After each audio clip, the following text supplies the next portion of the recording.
Si tu veux réussir dans la vie, jeune homme, ne cherche pas de femme. Il y a de cela quelques jours, j'ai participé à un dîner autour d'une table à laquelle il y avait beaucoup de personnes très influentes. Et pour l'occasion, on a sorti un whisky super cher.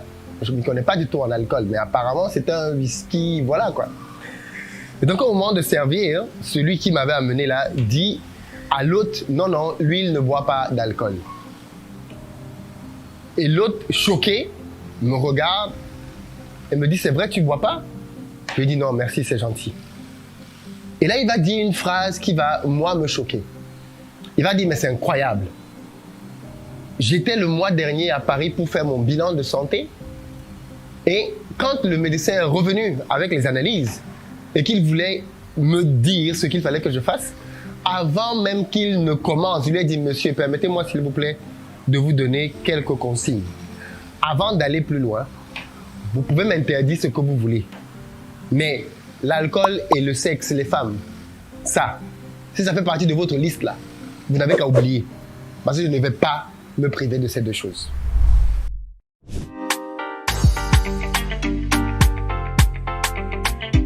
Salut à toi, bienvenue sur ma chaîne. Moi c'est Philippe Simon, ici je te parle de business, d'entrepreneuriat, parce que c'est grâce à tout ça qu'on va développer notre communauté. Donc si toi aussi, tu vas améliorer tes finances, tu es au très bon endroit. Tu t'abonnes, tu actives la cloche des notifications pour recevoir chacune de nos vidéos. Tu vas recevoir plein de conseils ici qui vont t'aider à améliorer tes finances. Pour ceux d'entre vous qui veulent passer à l'action, vous pouvez aller sur mon site investiraupays.com, onglet formation, et vous allez y découvrir une batterie de formations. Et particulièrement ceux qui sont en France, vous pouvez désormais vous servir du CPF pour vous former à l'entrepreneuriat. Dans la barre de description, je vous ai mis un lien et un numéro de téléphone vous permettant de pouvoir le faire.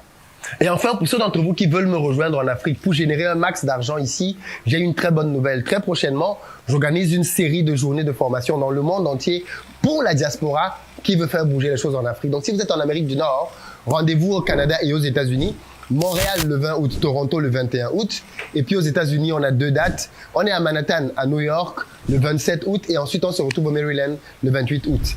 À Paris, on est ensemble le 8 octobre pour une grosse journée à Versailles, au cours de laquelle la diaspora européenne va se réunir, parce que je me rends compte qu'on commence à avoir de plus en plus des gens qui viennent, même des Pays-Bas, qui prennent leur place. Donc les amis en Belgique, en Italie, en Espagne, en Angleterre, venez à Paris pour le 8 octobre, ça va être juste énorme. On va parler de business ensemble et j'invite avec moi une série d'entrepreneurs afin de vous expliquer comment ils ont fait leur retour en Afrique dans différents secteurs pour vous partager toute cette expertise. Vous allez avoir des Sénégalais, des Ivoiriens, des Camerounais. Bref, la diaspora se retrouve pour parler business, quoi. Donc, prenez votre place.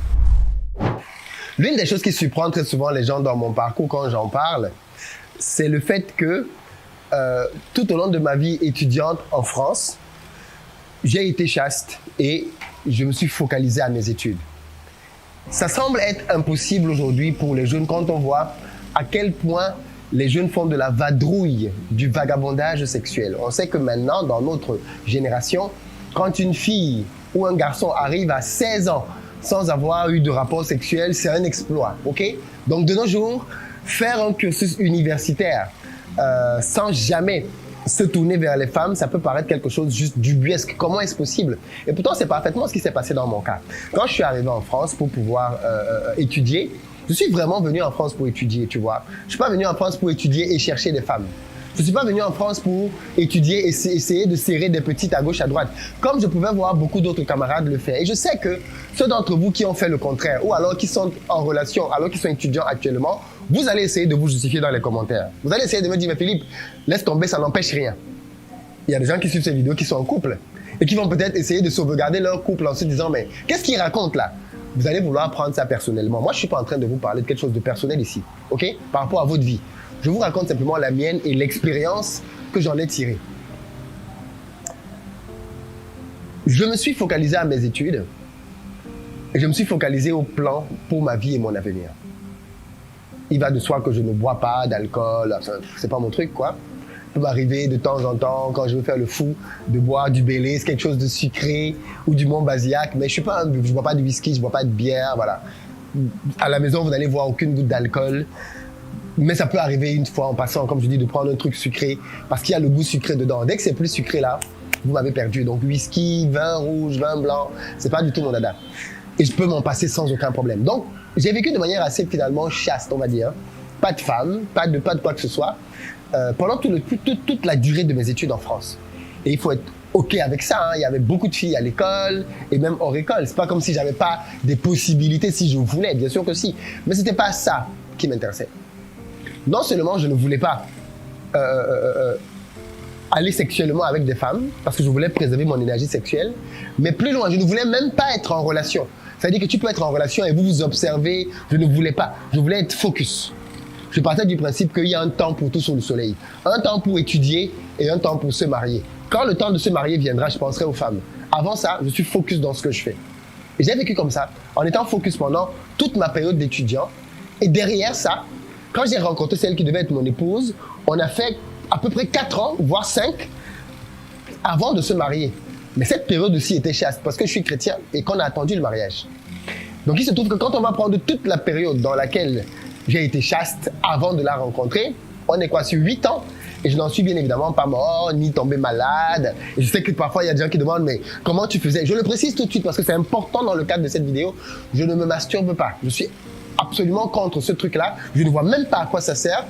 Honnêtement, pour tout vous dire, je ne comprends même pas cette idée de se procurer du plaisir tout seul, devant un miroir, avec du savon ou devant un film pornographique. C'est pas du tout mon dada. Je ne comprends même pas comment ça se fait, quoi. Mais bon, après, chacun son truc. Mais moi, c'est pas du tout mon truc. Donc, j'ai vécu comme ça, tranquillement, et bien évidemment, je ne suis pas tombé malade parce qu'il y a toute cette idée de oui, mais comment tu as fait pour emmagasiner autant de sécrétions? Tu as dû tomber malade? Non, absolument pas du tout. Je prends le temps de dire tout ça pour abattre tous les petits préjugés ou idées que vous pouvez avoir, bien évidemment. Vous êtes libre de me croire ou pas. Ça vous regarde. Moi, je vous dis ce que j'ai fait et ce que j'ai vécu. Si vous y croyez, tant mieux. Si vous n'y croyez pas, comme je dis, c'est vous qui voyez. Mais cette période de ma vie, c'était aussi une période pendant laquelle j'observais beaucoup autour de moi. Et j'observais les jeunes. Les jeunes qui arrivaient du pays. Et je voyais comment est-ce que des jeunes filles, notamment, arrivaient toutes naïves, se faisaient détourner par des gars, entraient dans des histoires de relations, d'amour, de sexe. Et pour certaines même, malheureusement, parvenaient à échouer dans leurs études ou alors se retrouver dans des situations alambiquées par la suite. Suis-je en train de dire que pour réussir ses études, il ne faut pas avoir de relations? C'est pas ce que je dis. Je parle juste du fait que je pense que quand on ne sait pas être focus et que l'on mélange beaucoup de choses en même temps dans sa vie, on perd quelque chose qui peut être fondamental pour la suite de sa vie. Le problème de beaucoup de jeunes, c'est que vous entrez dans des relations sentimentales trop tôt. Une relation sentimentale, ça implique d'être prêt à plusieurs niveaux. Ça implique d'être prêt psychologiquement. C'est très important.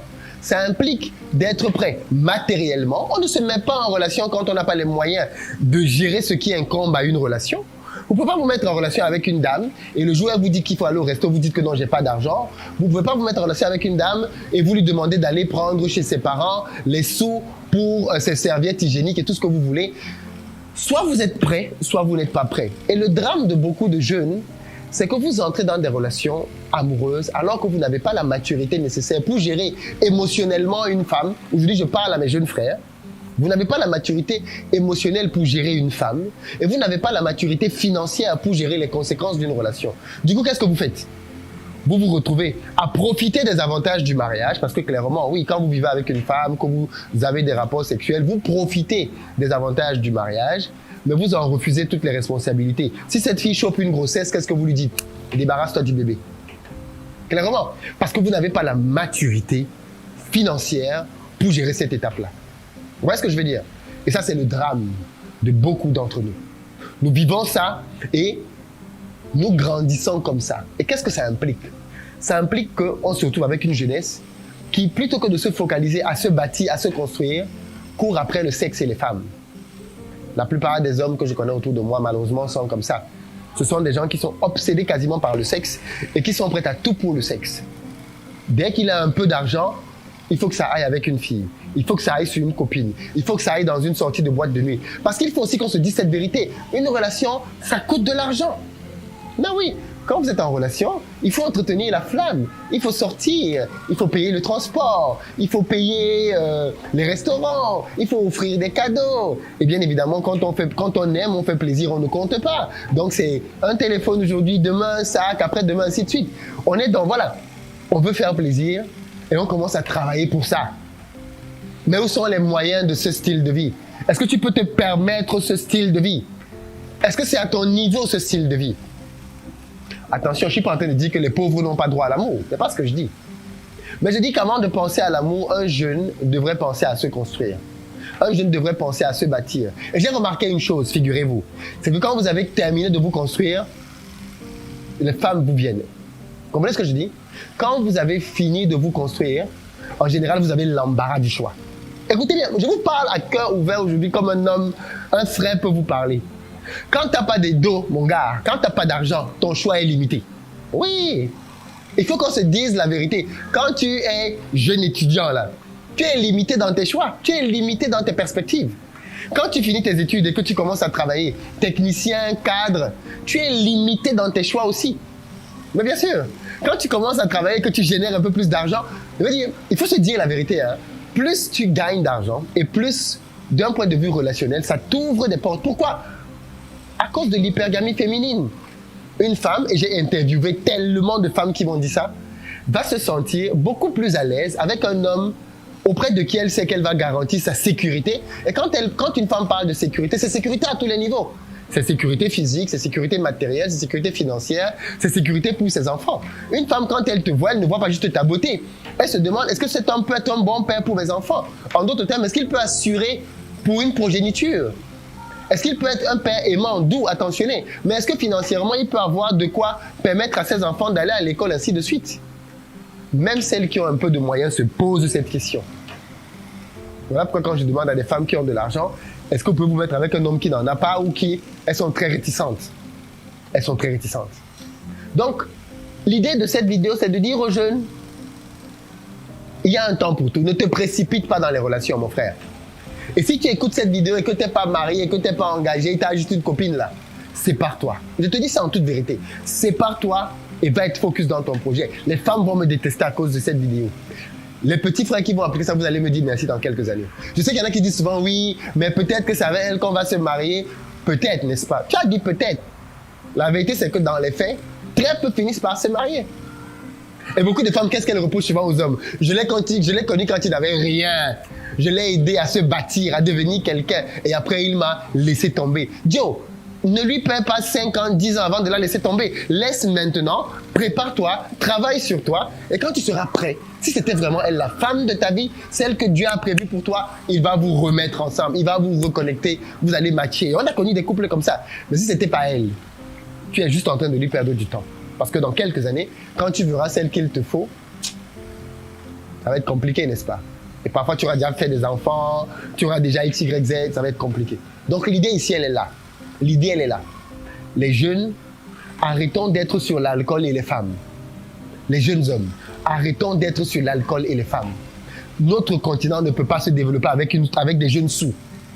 Ce continent, pour se développer, il a besoin de jeunes intellectuels, travailleurs, bosseurs. Et on ne peut pas être dispersé pour suivre 10 lièvres à la fois. On ne sera pas efficace. Jeunesse, jeunes hommes qui m'écoutez là, je sais que vos copines vont être contre, que vos... Voilà. Mais écoutez ce que je vous dis. C'est un grand frère ou tout ce que vous voulez qui vous parle là. Soyez focus à chercher votre B. Cherchez vos dos. Cherchez vos yotas. Trouvez-vous une situation. Bâtissez quelque chose. Et les histoires des femmes là, ça va venir après. Et comme je l'ai dit, vous aurez l'embarras du choix. Vous aurez l'embarras du choix. En tout cas, moi, quand il fallait travailler, quand il fallait étudier, j'ai étudié. J'ai été rapidement dans mes études. Je n'ai repris aucune classe. J'ai toujours été très bon dans ce que je faisais. Au final, je m'en suis sorti. J'ai même terminé mon cursus d'ingénieur avant le temps. Tellement j'allais vite dans mes études. J'ai commencé à travailler. J'ai rencontré celle qui est devenue mon épouse après. On s'est mariés parce que je savais ce que je voulais. Parce qu'il faut aussi dire ça. Toutes ces années-là où tu es seul, tu as le temps d'analyser. Tu as le temps de mieux te connaître, de savoir qu'est-ce que tu cherches pour ta vie.